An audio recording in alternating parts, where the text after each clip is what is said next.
Latar belakang Perhimpunan Indonesia.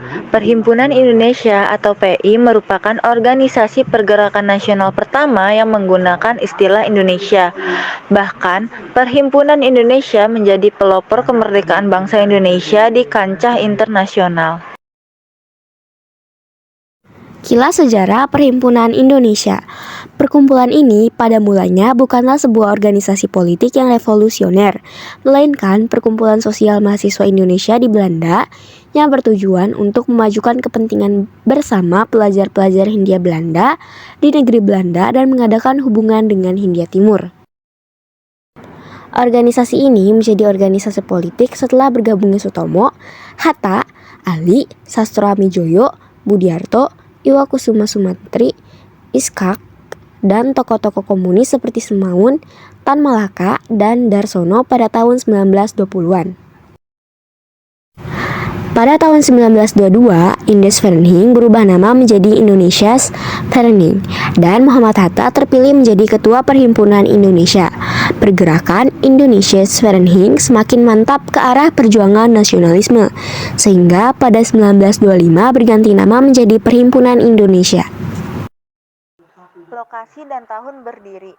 Perhimpunan Indonesia atau PI didirikan pada tahun 1908 di Den Haag, Belanda. Tokoh-tokoh PI yang pertama ada Noto Suroto, yang kedua Sultan Kasajangan, yang ketiga Jacques Henry Abendanon. Yang keempat ada Konrad Theodor van Deventer, dan yang terakhir ada Raden Ambia Purbo Sodibyo.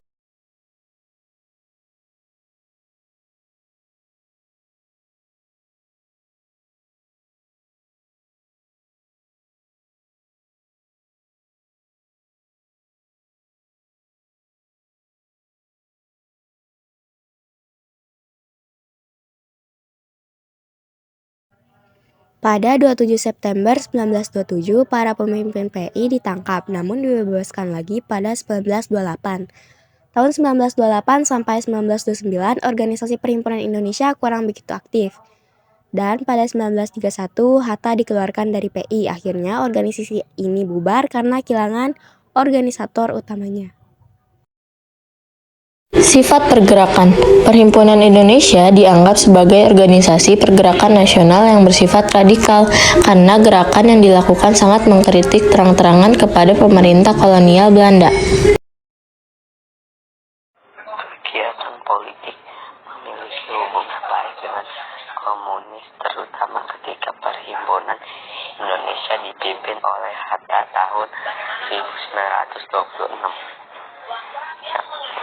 Mengirim Arnold menutup ke Paris untuk mengadakan hubungan dengan mahasiswa dari negara terjajah di Asia Afrika. 3. Turut serta dalam Kongres Demokrasi Internasional di berisi Kongres menentang imperialisme dan penindasan kolonial di Brussel dan Kongres Liga Wanita Internasional di Swiss. Fakta menarik. Perhimpunan Indonesia awalnya bukan organisasi politik, melainkan organisasi pelajar dan mahasiswa Hindia di Belanda yang berdiri pada tahun 1908. Ada perkembangan teknologi, media cetak, dan jurnalisme, sehingga memiliki peran penting untuk menyebarkan manifesto politik. Belanda menjadi sadar bahwa mereka adalah satu bangsa, walaupun berbeda suku, bangsa, dan agama, dan lahirnya Sumpah Pemuda pada tahun 1928.